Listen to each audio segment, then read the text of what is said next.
माँ बेटे के दरवाजे तक आई है, लेकिन गैरत ने कदम रोक दिए थे। हिम्मत जवाब दे गई, अपने बेटे को माँ बेटा ना कह सकी, पलट के वापस आ गई। चंद साल फिर बीत गए। फिर एक दिन माँ ने सोचा अब दुनिया से जाने वाली हूँ, क्यों ना अपने बेटे का चेहरा देख के आ जाऊं। माँ ने कदम उठाए गए, कलेजे पे बर्दाश्त का पत्थर रखा, बेटे के दरवाजे पे आके खड़ी हो जाती है। दस्तक दी, अंदर से इस बूढ़ी का पोता निकल करके आया। उसने कहा क्या बात है? कहा मुझे इस घर के मालिक से मिलना है। बच्चे ने अंदर जाके कहा अब्बा जी कोई औरत आई है, उसकी एक आंख नहीं है, आपसे मिलना चाहती है। जब इतनी बात सुनी है, उसने कहा उससे जाके कह दो मैं घर पे नहीं हूँ। जब बच्चा पलट के आके कहता है मेरा बाप घर पे नहीं है, अल्लाह अकबर। माँ ने आंखों में आंसू भर के बच्चे से कहा था बेटे तू कौन है उसका? कहा मैं उसका शहजादा हूँ। माँ बेसाख्ता हो करके अपने पोते को सीने से लगा लेती है। याद रखिएगा माँ बाप को औलाद प्यारी होती है, लेकिन बुजुर्गों ने कहा है पूत से ज्यादा पोते प्यारे हुआ करते हैं। वजह यह नहीं होती है कि वो रोटी देंगे, वजह यह नहीं होती है कि बुढ़ापे का सहारा बनेंगे। इसलिए पूत से पोते प्यारे होते हैं क्योंकि माँ बाप को अपने पोते के अंदर अपने बेटे का बचपन नजर आया करता। नारे तकबीर, नारे रिसालत, मसलके आला हजरत, मसलके आला हजरत, हजरत मुफ्ती हम्माद साहब किबला। नारे तकबीर, नारे रिसालत। वाह। इसलिए पोते खुद से प्यारे होते। मैं बहनों से कहूंगा ये आई बैठी है, कई बार ऐसा होता बूढ़ा ससुर पोते को गोद में ले लेता है ना। आजकल तो जेंटलमैन है ना, बहुत पढ़े लिखे लोग हो गए सब, ऐसे पकड़ के खींचती है, उठ यहां से, देखता नहीं इसे सांस का मर्ज है, इसके मुंह में थूक आता है, इसकी आंखें गंदी रहती हैं। यही वजह है कि हम पढ़ाने के बाद भी अपनी औलाद को इंसान नहीं बना पाए। गलत नहीं कह रहा हूं। जिन लोगों को किताबें ना मिली, बूढ़ों का दामन मिल गया, वो आज भी इंसान, और जिन्हें किताबें मिली बुजुर्गों का दामन न मिल सका, वो पढ़ लिख कर भी जानवर से ज्यादा बदतर है। इसलिए कि इल्म किताबों से मिलता है, लेकिन तजर्बा बुजुर्गों की बैठक से मिला करता है। बेशक, वाह वाह, क्या बात है, हक गोद बात से है। खींच लाती है, गोद से। मजाल है जिसमें दादा ने खाना खाया उसमें पोते को खाना दे दिया जाए। ऐसे उठा के पलट बुड्ढे के आगे की नल के आगे फेंकी जाती है जैसे कुत्ता मुंह डाल के गया हो। किस इंसानियत की बात करते हो आप? किसे तरक्की कहते हो? वो अंधेरा की भला था कि कदम राह पे थे, रोशनी लाई है मंजिल से बहुत दूर हमें। पहले घर कच्चे थे लेकिन रिश्ते पक्के थे, आज घर पक्के हो गए रिश्ते कच्चे हो गए। ये वजह है सगा बाप जिस प्याले में सालन खा ले, जिस प्लेट में खाना खा ले, बेटा उसमें खाना खाने तैयार नहीं। अब्बा के आगे का गिलास बेटा धो के पानी पीता है, मौत नहीं आ जाती? कह रहा नहीं, इससे बीमारी फैलेगी। मेरे नबी ने फरमाया सूरुल मोमिन शिफाउन, और जालिम मोमिन के जूते में शिफा होती है। उससे किसने कह दिया कि इसमें बीमारी है? आज बाप के जूते बर्तन में बेटे पानी नहीं पीते। मुझे बताओ, दौर बहुत करीब है।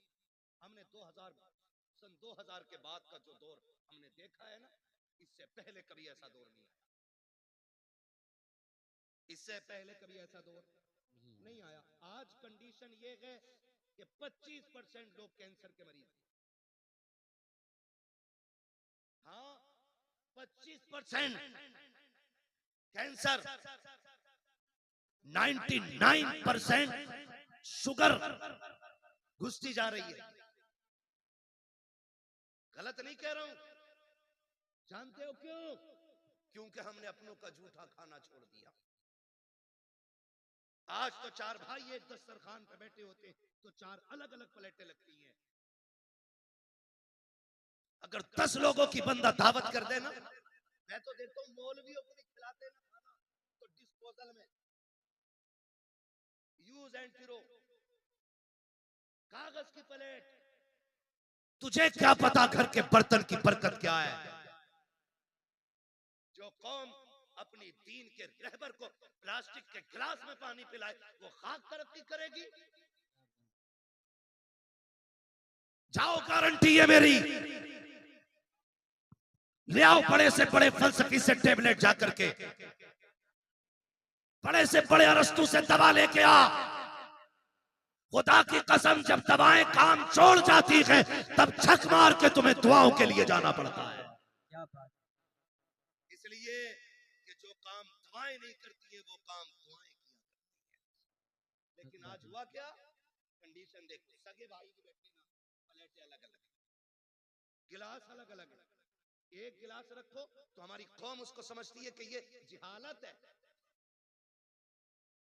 कि चार लोगों के बीच एक गिलास। जानते हो जब मोहम्मद बिन कासिम पहली मर्तबा इस मुल्क में आया, कोई एक्टर नहीं था, कोई डिजाइनर नहीं था, हुजूर के दीन का सिपाही था, हीरो था इस्लाम का। आकर के जब अपनी बेटी को आजाद कराया था ना, बहन को, और खाना खाने के लिए पहली बार मुसलमान इस मुल्क में बैठे थे ना, तो लोग मुड़ मुड़ के देख रहे थे ये खा कैसे रहे हैं। जबकि उस वक्त दस्तूर ये था कि कोई किसी की तरफ मुंह करके नहीं खाया करता था, एक दूसरे से पीट करके खाना खाया करते थे। जब मोहम्मद बिन कासिम पहली मर्तबा इस मुल्क में आए थे, आने के बाद जब फतह की थी, बहन बेटी की आबरू बचाने के बाद जब खाने के लिए बैठे थे और एक बर्तन में पूरी जमातें बैठी हुई थी, एक एक बर्तन में 6-6 लोग बैठे थे, लोग हैरत से देख रहे थे ये कौन कौन सी है कि एक बर्तन में एक साथ खा रखी है। तब मसीहत का नकीब कह रहा था तुम वो हो जो निजाम अपने खुद बनाते हो, ये वो है जो खुदा का निजाम लेके आगे बढ़ रहे हैं। क्या बात है। जब से हमने खुदा का निजाम छोड़ा हम बर्बाद हो गए। अपने बड़ों की इज्जत करना, उनकी गोद से बच्चे न छीनना हक है। और तू होती कौन है बच्चे छीनने वाली? हक क्या है तेरा छीनने का? तू माँ है, वो दादा है, तू बाद में आई है, दादा पहला है। अगर दादा ना होता तो तू भी इस घर में नहीं होती। मगर इसी को जो है ना, हमारे लोग, हमारे भाई उल्टा बच्चों से कहते हैं हाँ हाँ सही तो कह रही तुम्हारी अम्मी, जाना मत, अब्बा के झूठा खाना मत। तुझे पता है जब बंदा 70 पार कर जाता है ना और उसके पैर कांपने लगते हैं, हाथ नहीं काम कर पाते हैं, नजर पूरी नहीं देख पाती है, चप्पल जूते ढूंढने लग जाता है, लाठी टटो टटो के पकड़ता है ना, तब खुदा आवाज दे के कहता फरिश्तों खबरदार, अब इसके अमाल से कलम गुनाहों के एतबार से उठा लिया जाए, अब इससे खता भी हो जाए तो खता न लिखना, इसलिए कि अब मेरा बंदा दुनिया तनहा छोड़ गई है, अकेला रह गया है, अब मेरी रहमतों का सहारा है। देखते नहीं हो फरिश्तों, कोई जूती चुरा रहा है, कोई लाठी छुपा देता है, किसी को थूक से नफरत है, किसी को इसके मुंह से नफरत है, कोई इसकी आंखों से घिन कर रहा है। अब दुनिया ठुकरा गई है, देख ये सिर्फ मेरी रहमत के सहारे है। खुदा की कसम, ऐसे बंदे जब दुनिया से जाएंगे, अल्लाह कयामत के दिन बड़े बूढ़े को बुलाएगा और बुला के पूरे परिवार को इकट्ठा करेगा, फिर उस बड़े बूढ़े से पूछेगा बता इनको पहचानता कि ये कौन है? वो कहेगा हाँ ये मेरी पोती लगती है, ये मेरा पोता लगता है, ये मेरा बेटा है, ये मेरा देवता है, ये मेरी बहू है, ये मेरा भतीजा है। उसके बाद रब फरमाएगा बता इनका मामला तेरे साथ क्या था? वो ये कहेगा मालिक इसको मेरे जूते से नफरत थी, ये मेरे बिस्तर से घिन करता था, इसको मेरे कपड़े से नफरत आती थी, ये मेरे छोड़े हुए खाने को हाथ नहीं लगाता था। रब फरमाएगा सुन, आज इनमें से जिसको तू कह देगा मैं उसे जन्नत दूंगा। वो बूढ़ा कहेगा क्यों? कहेगा मैं जमाने को बताना चाहता हूँ जिससे तुम कुछ नहीं समझते हो, रब ने आज महशर में उसे शफाअत का इख्तियार अता कर डाला है। क्या बात है, जवाब माशाअल्लाह। इज्जत करो अपने बड़े बड़ों की, वरना याद रखना जैसी करनी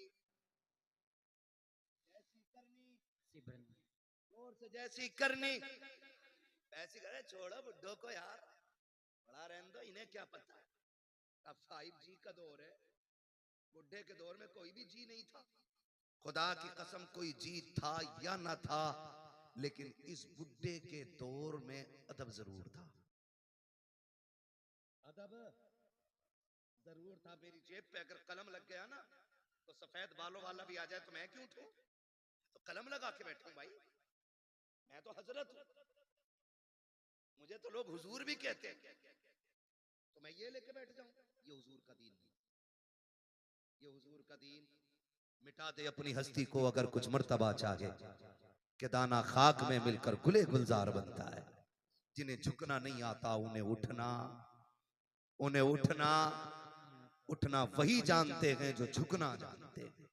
मौलाए कायनात शेर खुदा फरमाते हैं अगर तवाज़ु और इंकिसारी की वजह से किसी की इज्जत कम हो जाए तो कयामत में मेरा गिरबान पकड़ लेना। झुकने वाले लोग कभी छोटे नहीं होते। तूफान आता है, हवा तेज चलती है, तो जो हवा के साथ कभी कभी झुक जाते हैं वो कभी उखड़ते हैं। जो अकड़े रहते हैं वो, जो अकड़ जाते हैं वो जोर से वो अकड़ जाते हैं। हमारे हिस्से की करीब इतनी हिम्मत की बोल ना पाए। जो उम्मीद है वही बैठा होगा जिसमें दम होगा। जो अकड़ जाते हैं वो उकड़ जाते हैं। तो मैं क्या बात अर्ज कर रहा था आपसे, उसने आइए टंटना मंटना ना करो यार, बोलने दो थोड़ी सी तवज्जो है ना सारे लोगों। बच्चे ने क्या कहा कि अब्बा घर पे नहीं है। उसने लिपटा लिया सीने से, बच्चा छुटा के भागा। माँ चली गई। माँ कुछ दिन की मेहमान थी। जब बीमार हुई, तबीयत खराब होने लगी ना, उसने कलम लिया, एक तहरीर लिखी, तय की, पड़ोसन को बुलाया, कहा मेरा इंतकाल हो जाए ना, वो जो सेठ साहब रहते हैं ना फलां गली में, उनका मकान है, मेरे इंतकाल के बाद ये मेरा कागज उन तक पहुंचाते हैं, लेकिन याद रखना इसे खोल के ना देखना, ये मेरी अमानत है, इसे खोल के ना देखना, ये मेरी अमानत है। इतना कह के उसने दिया। कुछ दिन गुजरे कि उसका इंतकाल हो गया, मां मर गई। कुछ दिन के बाद उस औरत को ख्याल आया, ये जो बूढ़ी गई है ना, इसने कागज भी तो दिया था जो फला अमीर के घर जाके देना था। उसने वो कागज लिया, लेकर के दरवाजे पे गई, अल्लाह अकबर, दस्तक दी, आवाज आई, बच्चा निकल के आया। फिर वही बच्चा कौन है, कहा कि जाओ तुम्हारे बाप से मिलना है, उनको भेजो। कहा, उसने पूछा कौन है, कहा औरत है। कहा आंखें कैसी, कहा आंखें तो सलामत है। उसने कहा फिर मेरी माँ तो नहीं होगी। ये सोच के दरवाजे पे आया, देखा एक अजनबी औरत को खड़े देखा। खातून कैसे आना हुआ, कोई जरूरत कुछ लेने आई हो? कहा नहीं। कहा फिर? कहा ये मेरे पास तेरी अमानत रखी हुई है। कहा मेरी अमानत? कहा हाँ।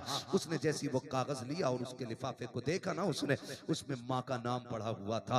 बस लेके अंदर आया, उसको लेके खोल के बैठ गया। जब उसने खत खोल करके पढ़ना शुरू किया ना, अजीब कहानी थी, चीखें निकल जाती। उसने लिखा जो पढ़ा है, माँ ने लिखा था, मेरे शहजादे मैं तुझसे कई बार मिलने की कोशिश की, लेकिन तूने मिलना नहीं चाहा। मेरे बेटे, मैं तेरी बुलंदी और तेरी तरक्की के लिए तुझसे दूरी बर्दाश्त करके वक्त गुजारती रही। बेटे मैं शिकवा कोई नहीं कर रही हूँ, शिकायत कोई नहीं, मेरी तो कट गई जैसी भी कटनी थी, लेकिन बेटे एक दर्द मेरे सीने में था, एक एहसास था बेटे, जब तेरे बाप का इंतकाल हुआ तू मेरी गोद में था।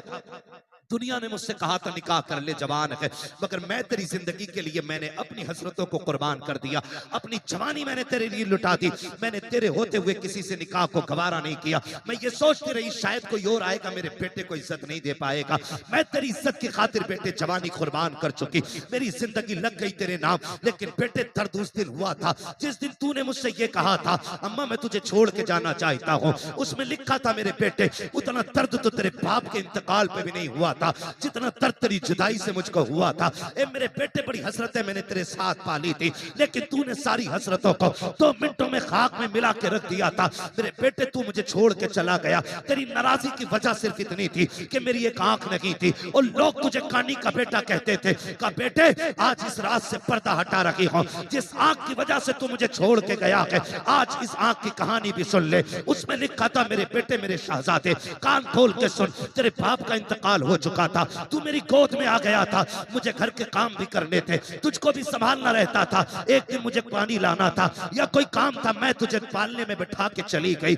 मैं काम से गई, लेकिन इत्तेफाक ये कि तू जिस पालने में लेटा हुआ था उस पालने के नीचे कील पड़ी हुई थी। अचानक तूने उछाल मारी और पालने से नीचे आ गया। बेटे मैं तो काम में थी, न जाने वो कौन सी मनहूस घड़ी थी जो तेरी आंख में कील लगी। मैंने तेरी चीख सुनी, दौड़ के आ गई। बेटे मैंने तेरी आंख में कील देखी, मैं मैं बेकरार होकर डॉक्टर के पास लेकर के गई। मैंने डॉक्टर से जाके कहा था, डॉक्टर मेरे बेटे की आंख में चोट लग गई है। उसने जब कील देखी मुझसे कहा, अफसोस तेरा बेटा जिंदगी में कभी देख नहीं पाएगा। उसने कहा बेटे मैं तेरी माँ थी, कैसे गवारा कर पाती, कैसे बर्दाश्त कर पाती। मैंने कहा डॉक्टर जो भी कीमत लगे दी जाएगी, जो भी कहोगे दिया जाएगा, मेरे बेटे की आंख ठीक कर दी जाए। इसलिए कभी बचपना के इसने देखा कि क्या है। डॉक्टर ने कहा था आंख तो हम दे देंगे, लेकिन उस आंख के बदले में आंख देनी पड़ेगी। जैसी इतनी बात सुनी है, उसने कहा बेवा हूं, बेसहारा हूं, कौन है जो आंख देगा। उसने खुद फैसला किया, आके कहने लगी डॉक्टर जल्दी कीजिए, मेरी आंख निकाल लीजिए। उसने कहा जवानी है, पूरी जिंदगी को क्यों बर्बाद करना चाहती है, तेरी जिंदगी में अभी भाग बनाना बाकी है, खुशियों की बहारें हैं, अभी चाहे कि निकाह करेगी, तू आंख क्यों दे रखी है। उसने कहा मेरा तो जो होना था हो चुका, मैं जिसके लिए सजती सवरती थी वो सजद तो कब्रिस्तान जा चुका है, अब किसी के लिए सजना सवरना नहीं है। मेरी खुशियां मेरे बेटे में है, मेरे अरमान मेरे बेटे के साथ हैं। उसने कहा जल्दी कर मेरी आंख निकाल ले, मेरी आंख मैंने बदले में दी है बेटे, तब जाके तुझे उसके बदले में डॉक्टर ने आंख दी थी। उसने कहा बेटे तू ये पूछता रहा कि मेरी आंख कैसे गई है, सुन ये मैंने आंख लुटाई है, तब जाके तूने इसके बदले में रोशनी पाई है। इस आंख की वजह से तू मुझे छोड़ के जा चुका है। बेटे मैं शिकवा नहीं करती, शिकायत नहीं करती, जब कभी याद आ जाए तो हाथ उठा लिया करना, तेरे मुंह से दुआएं निकलेंगी, कब्र में तेरी माँ को ठंडक और सुकून महसूस हो जाया करे। नारे तकबीर, नारे रिसालत, मकामे वालिदैन, मकामे वालिदैन, मुफ्ती हम्माद साहिब किबला, नारे तकबीर, नारे रिसालत। जवाब उसने कहा मैंने तेरे लिए आंख दी। तो मैं ये कहता हूँ खुदा रहा, तुम दुबई मुंबई जा रहे हो बीवी लेके, तुम कैसे कह देते हो कि माँ ने हाँ कह दी। वो तो कह ही देगी, इसलिए कि उसके नजदीक बेटे से ज्यादा कुछ भी प्यारा नहीं। माँ को बेटे से ज्यादा कुछ भी प्यारा नहीं है। और मैं तो खुल के कहता हूं, हम लोग भी शादीशुदा हैं, शुक्र अल्लाह का, ये भी उलमा भी शादीशुदा हैं, जो हैं वो जानते हैं कभी माँ बहू से नफरत नहीं करती। माँ कभी बहू से नफरत, आप कहेंगे जब नहीं करती तो लड़ती किससे, तो एक सीधी सी बात है, वो उन ऐबों से लड़ती है जो उसके अंदर नहीं है। आप कहेंगे वो कौन से ऐब है। मैंने कहा सुन बेटा, जब भी आया लड़के आया या थक के आया, माँ ने भूखा नहीं सोने दिया। और जब ये मजदूरी करके आता है और अपनी औरत गाली दे के उसको भूखा सुला देती है ना, तो फिर माँ गवारा नहीं करती। जब बेटा थक के आता और औरत मुंह बिगाड़ के देख के कहती है आ गई ये तुनार लेके, मेरा शादी का सूट किधर है, फिर वो जो थक के लोगों की गालियां खा के आया है टूट जाता है। शोहर तब बूढ़ा नहीं होता जब 60 ईंटें कमर पे रख के ऊपर चढ़ता है, वो तब बूढ़ा हो जाता जब 400 रुपए लेके घर में जाता है और अपनी बीवी चेहरा बिगाड़ के बात करती है, वो तब बूढ़ा हो जाता। मैं बहनों से गुजारिश करूंगा, तुम्हें खुदा का वास्ता, तुम्हारा शोहर तुम्हारी दुनिया भी है और तुम्हारी आखिरत भी है। कभी अपने शोहर के साथ सख्त लहजे में बात न करना।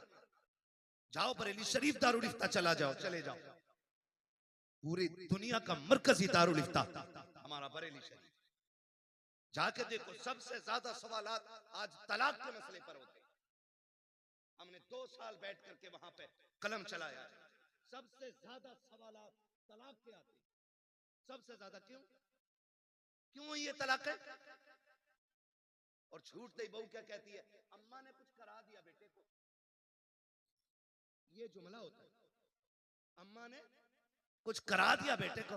अम्मा पढ़ा रही है, मेरी बहन मुझे बता तो सही ये तेरे जुमले कहां तक सही कहां तक गलत है, ये तुझे पता होगा, लेकिन मैं तो इतना जानता हूं, जैसे बेटा 18 साल का हुआ था, माँ ने 4 लोगों में बैठ के कहना शुरू कर दिया था, बेटा जवान हो गया है, चांद सी दुल्हन लेके आनी है, मुझे गुलाब का फूल लेकर के आना है। जो तुझे गुलाब का फूल कहती रखी, पूरी जिंदगी चांद चांद कह के आवाज देती रखी, आज वो तुझसे नफरत क्यों कर रही है? नहीं से तुझसे नफरत रखी है। जब शाम को बेटा आके भूखा सोता है, ये माँ को गवारा नहीं होता है। जब सुबह को उठ के बेटा भूखा जाता है, ये माँ को गवारा नहीं होता है। अगर ये चाहती हो तुम्हारा घर जन्नत की तरह रखे, खुदा की कसम तुम अपने अंदर माँ वाली आदतें पैदा कर लो।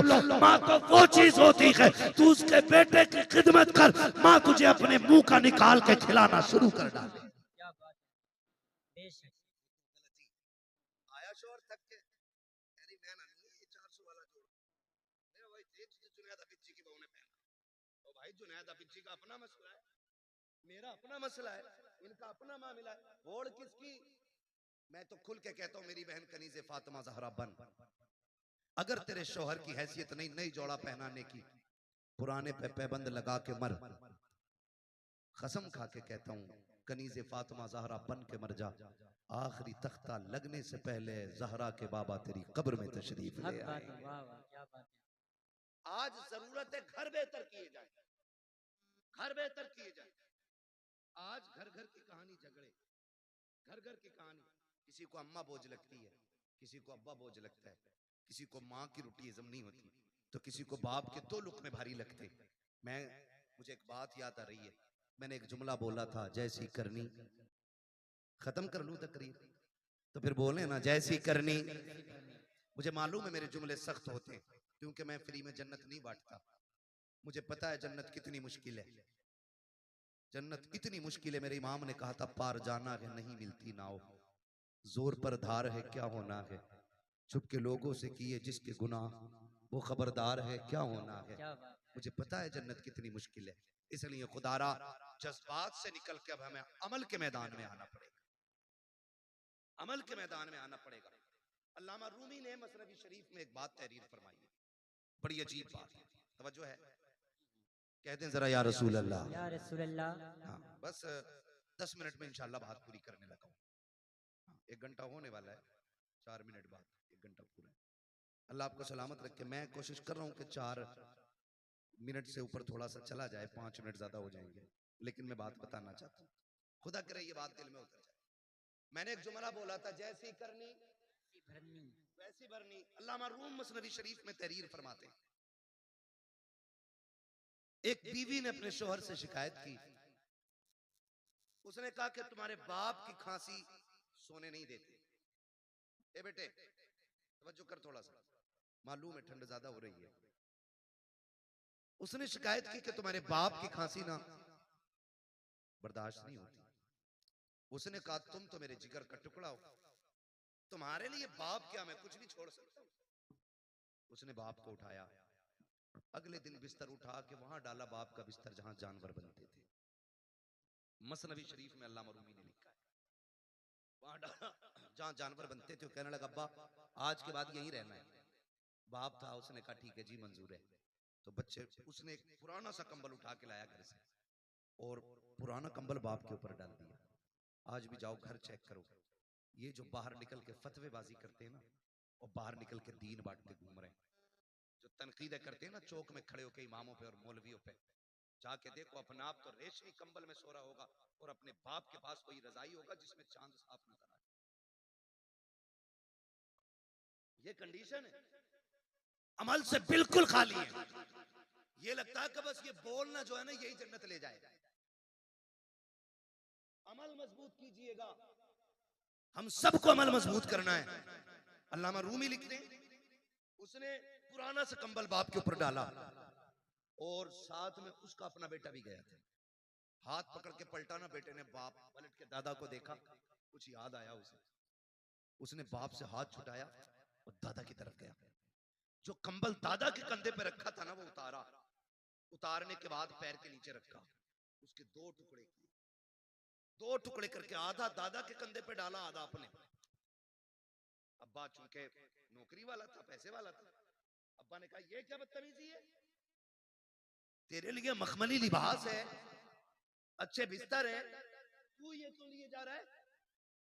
उसने कहा देखा ना भैया, मैंने कहा क्या, कहा दादा बूढ़े हो गए तो आपने पुराना कंबल इनको दिया है, मैं हिसाब लगा रहा हूँ कल आप बूढ़े होंगे, जैसे आपने दादा को यहाँ लाके डाला मैं कल आपको यहाँ लेके आऊंगा। तो उसने कहा शायद कल पुराना कंबल ना हो। उसने कहा आधा फाड़ के लेके जा रहा हूँ, आधा दादा का है और आधा आपका है। इतना सुना ना उसकी चीख निकल गई। उसने कहा सच है, जैसी करनी वैसी, जैसी करनी वैसी भरनी। आपसे मेरी गुजारिश है, माँ बाप है ना तो उनको राजी कर लो, ये सबसे बड़ी दौलत है। कोई पीर तुम्हें जन्नत नहीं देगा अगर माँ बाप नाराज है तो। पीर तो क्या यार, मैं कहता हूँ बगदाद चले जाओ, बड़ा पीर भी जन्नत नहीं देगा अगर माँ बाप नाराज है। जाओ हरम तक चले जाओ। अगर घर का बाप राजी है तो खुदाए पाक राजी है, बाप नाराज है तो खुदाए पाक भी नाराज होता है। बड़ी बात है। आज माँ बाप हैं तो कदर करो। कह रहा हाजी जी हैं, प्रधान हैं, अब्बा को मुखिया, बाप को बाप कहा करो, अब्बा कहा करो, माँ को माँ कहा करो, इन्हें वक्त दिया करो। आज इनके जुमले सख्त होते हैं। कह रहा मौलाना बस करो, तुम मेरे अब्बा को जानते ना हो, बहुत खड़ूस है मेरा अब्बा। ये जुमले बोल रहा है, मेरा अब्बा बहुत खड़ूस है, सीधी कहो तो उल्टा ही बोलता है। मैं कहता हूं जालिम तूने बाप को समझा ही नहीं। कभी बाप अपने लिए जीता ही नहीं, वो तो जीता ही औलाद के लिए। ये उस दिन समझोगे जिस दिन तुम्हारे पास बेटे होंगे और तुम्हारा बेटा उंगली पकड़ के कहेगा ना अब्बा मुझे ऐसे जूते चाहिए जैसे फलां ने पहने, और तुम्हारी जेब में कौड़ी नहीं होगी ना, तब तुम्हें अपने बाप की परवरिश का जो दौर है ना वो याद आएगा। आज हमारे पास बाइक है, 4 व्हीलर है, लेकिन बाप को बैठाने के लिए वक्त नहीं है। बाप को बैठाने के लिए वक्त नहीं है। और वो तो तब लेके हमें चला जब लोग उस दौर में साइकिल का तसव्वुर भी नहीं करते थे, जब गाड़ियां नहीं थी। 4 किलो मेले की जिद कर दी हमने, जाने 4 किलोमीटर तक बाप कंधे पे लेके जाता था। एक बार रास्ते में उसने नहीं कहा बेटे मैं थक गया हूं, थोड़ी देर चल ले। उसने कंधे तो बदले गए लेकिन पैर नहीं बदले थे। उसने कंधा बदला गए लेकिन हक नहीं बदला था। वो तुझे लेके चलता रहा, जितने कांटे लगे अपने लिए उसने, जितनी मुसीबतें आई खुद संभाली उसने। आज उस बाप को 10 रुपए की दवा की जरूरत होती है, बेटा पर्चा पकड़ के कहता है किस डॉक्टर ने लिखी है दवा, इतनी महंगी दवा कौन देता है। खुदा की कसम खा के कहता हूँ लोग बातें करते हैं, अब खून जाम हो जाता है। बूढ़ा हो गया है बाप, हार्ट अटैक से मर गया, और मैं तो खुल के कहता हूँ बाप का खून कल भी गर्म था, आज भी गर्म है, आखिरी सांस तक गर्म रहता है। इसको ठंडे ने नहीं मारा है, इसको खून के चमने ने, ब्लड प्रेशर ने नहीं मारा, इसको औलाद की तानों ने मार दिया है। आप कहेंगे कैसे?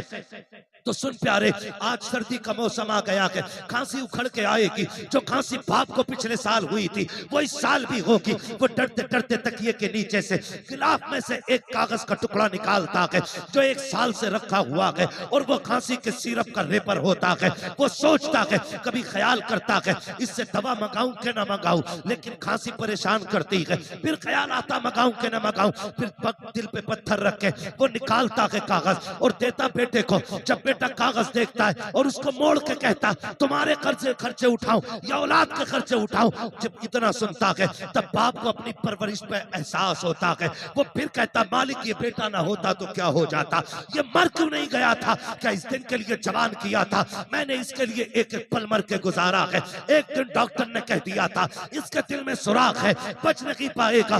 मैंने दुनिया का एक एक हॉस्पिटल चेक कर लिया, जगह जगह पे लोगों से दवाइयों की भीख मांगी, संपत्ति में आग लगा दी, जायदाद जला डाली ताकि बेटे को जिंदगी मिल सके। आखिर में जब डॉक्टरों ने ना कह दिया तो इसी बाप ने अपने दिल का नजराना दिया और कहा था डॉक्टर हो सके मेरा दिल ले ले लेकिन मेरे बेटे की जिंदगी बचा ले। खुदा का करना ऐसा हुआ, बाप के ये 2 जुमले बेटे की जिंदगी के काम आ गए, बेटा बच गया।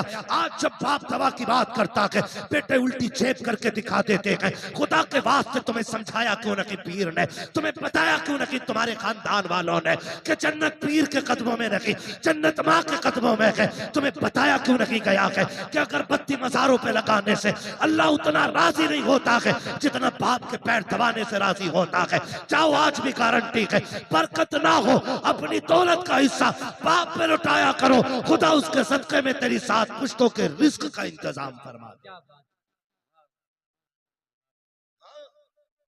मौज आ रही है, मौज। पीर साहब आ गया, मुरीद नशेड़ी था, जुआरी था, 500 दे दिए, उन्होंने सर्टिफिकेट दे दिया ये करने। हाँ, जब उनने कही जन्नती है तो सुबह को मुरीद उठ के कह रहे हजूर रात मैंने ना आपको जन्नत में देखा था। तो वो फूल के कह रहे अच्छा अल्लाह का करम है, लगे तो मुझे भी ऐसे ही। मर के देख बेटे वो लठिया चलेगी कि सारा लगना बंद हो जाएगा। एक पीर साहब मर गए तो मुरीदों ने सुराख खोल दिया, कब्र में सुराख। क्यों खोला भाई? कहते इससे हजूर की कब्र से बरकतें निकलेंगी। हजूर ही कहते इसमें। 3 दिन बाद इतनी बदबू फैली कि मोहल्ला पूरा खाली। अल्लाह अल्लाह के राज अल्लाह ही जानता है।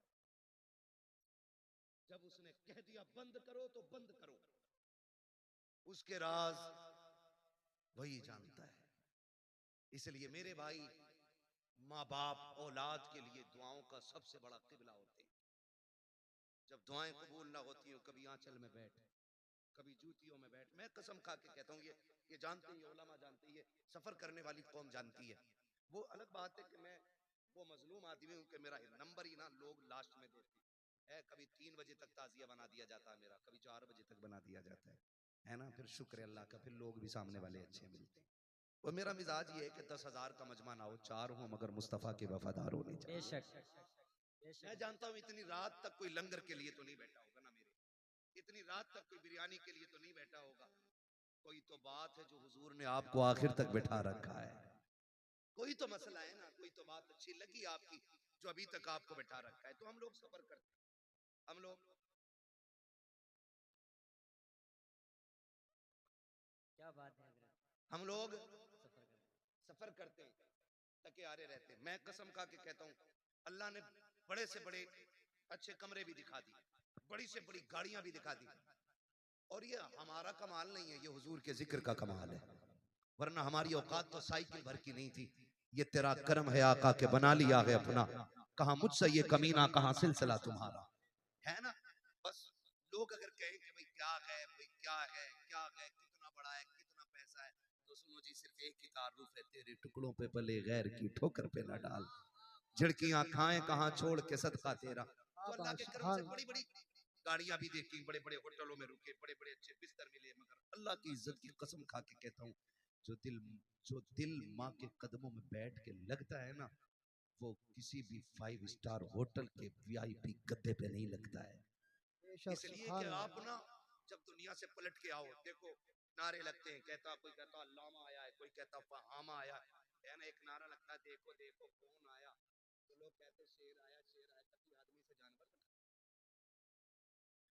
ये चीजें अच्छी नहीं आती। हम शेर वेर नहीं, हमें तो सिर्फ हुजूर का गुलाम कहो, इससे अच्छा कोई नारा हमारे लिए नहीं है ना। सिर्फ उनके नौकर कहलाएं, इससे बड़ी कोई हमारे लिए इज्जत की बात ही नहीं हो सकती, इससे बड़ी कोई इज्जत की बात नहीं है। वो तो बड़े बड़े नारे लगते हैं, बड़े बड़े नाम लेते हैं लोग, लेकिन जब माँ के कदमों में जाके बैठो ना, वही बचपन पलट के आता है।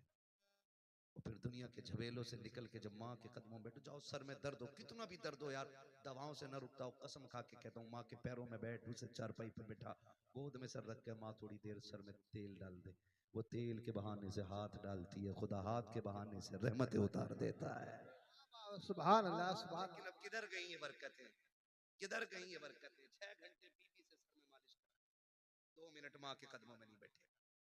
बैठा करो, कसम खा के कहता हूँ, मैं खुल के बात कर रहा हूँ, अल्लाह करे ये बात आपकी समझ में आ जाए। ये वो अनमोल तोहफे मेरे भाई, अगर चले गए तो दोबारा, दोबारा चले गए तो दोबारा नहीं आएंगे। ये बड़े तोहफे हैं, इनकी कदर कर लो, है ना। कभी माँ के साथ बैठा करो, खाना खाने बैठा करो, लोग चारों तरफ से लग जाते हैं, हजरत ये लो, ये बोटी लो, ये बोटी लो, हटाओ यार। कभी माँ के हाथ से न छुकी चटनी, पानी लगी रोटी से खा, अल्लाह उस चटनी की रोटी में मुर्ग मुसल्लम से ज्यादा जायके अता फरमा देता है। ये करो, और इसके लिए नसीब चाहिए, इसके लिए नसीब चाहिए, इसके लिए, इसलिए कि दौलत मेहनत से मिलती है, माँ बाप नसीबों से मिला करते, माँ बाप नसीबों से मिला करते हैं। इनकी कदर करें, इनकी इज्जत करें। जब दुआएं कबूल ना होती हो, इनके तलवों में जाके बैठे, फिर इनसे हाथ उठवाएं, हाथ इनके उठ जाएंगे, करम मदीने वाले का हो जाएगा। फरमाया गया वक़ज़ा रब्बुका अल्ला तअबुदू इल्ला इय्याह व बिल वालिदैनि इहसाना, तुम्हारे रब ने फैसला फरमा दिया कि तुम्हें इबादत सिर्फ अल्लाह की करनी है, और इबादत के बाद जो सबसे पहला काम करना है वो माँ बाप के साथ हुस्न सलूक है। गोया मशीयत ये है रब की कि रात भर इबादत करो, सुबह मुंह बिगाड़ के माँ को देख लो, मैं तेरी सारी इबादत तेरे मुंह पे मार दूंगा। ईशा पढ़ के सो जा, उठ फजर के लिए मुस्कुरा के माँ को देख, फजर पढ़, या फजर पढ़ के माँ को देख, वो कहता मैं रब हूं, कलम मेरा है, हाकिम मैं, लिखने वाला मैं, तू सो के उठेगा मैं तेरी पूरी रात इबादत में लिख डालूंगा। करेंगे इंशाल्लाह ये काम, इज्जत करेंगे माँ बाप की, इनसे ऊंचे लहजे में बात करेंगे। कोई कह रहा है इंशाल्लाह? अरे इंशाल्लाह नहीं करेंगे बोलो यार। माँ बाप से ऊंचे लहजे में बात करेंगे। ठंडी आ गई है, खुद फटे कंबल में लेटना, माँ बाप को नया देना, कहना बद दुखों के दिन गए अब सुखों के दिन आ गए। अब बेटा जवान हो गया है, अब भी मेरा बाप फटा कंबल ओढ़े, मैं जवान हूं, मेरी जिस्म में ताकत है सर्दी बर्दाश्त करने की, मैं बैठूंगा ना। माँ बाप बड़े अच्छे लोग, बड़े अच्छे होते हैं, वो कभी किसी से कहते नहीं बेटा सुलूक क्या कर रहा है, कभी नहीं कहते। उनसे पूछो रोटी दे रहा, हाँ मेरा लड़का 3 टाइम रोटी देता है। घर में इज्जत है, बोले हाँ बहुत इज्जत है। लेकिन हकीकत क्या होती है? हकीकत ये होती है कि उसके लिए जिस छत को उसने पूरी जिंदगी मेहनत करके बनाया था ना, आज उसके नीचे बैठने के लिए बाप के पास 2 घंटे नहीं। आप कहेंगे कौन वो बाप है, तो लो मैं निशानी और इशारा देख के जा रहा हूं, जो आग बुझने के बाद भी बूढ़ा राख पे बैठा मिले ना, समझ लेना इसके बेटे इसकी इज्जत। जाओ सर्दी के मौसम में अगर आग बुझने के बाद, जहां लोग कांपते हैं कई बार, आग जला के अगर बुझ जाए आग राख और वहां भी कोई बैठा मिल जाए, समझ लेना इसके बेटे इसकी इज्जत नहीं करते। खुदा के वास्ते मैं कहता हूं, खुदा की कसम बाप को राहत दो, तुम्हारी कब्र पे कोई फाता पढ़े ना पढ़े, बाप के सदके में अल्लाह तुम्हारी जिंदगी को भी राहत देगा और कब्र में भी आपको राहत अता फरमाए। वक़दा रब्बुका अल्ला ताबुदू इल्ला इय्याह, तुम्हारे रब ने फैसला फरमा दिया कि इबादत सिर्फ अल्लाह की और फरमाबरदारी माँ बाप की करनी है।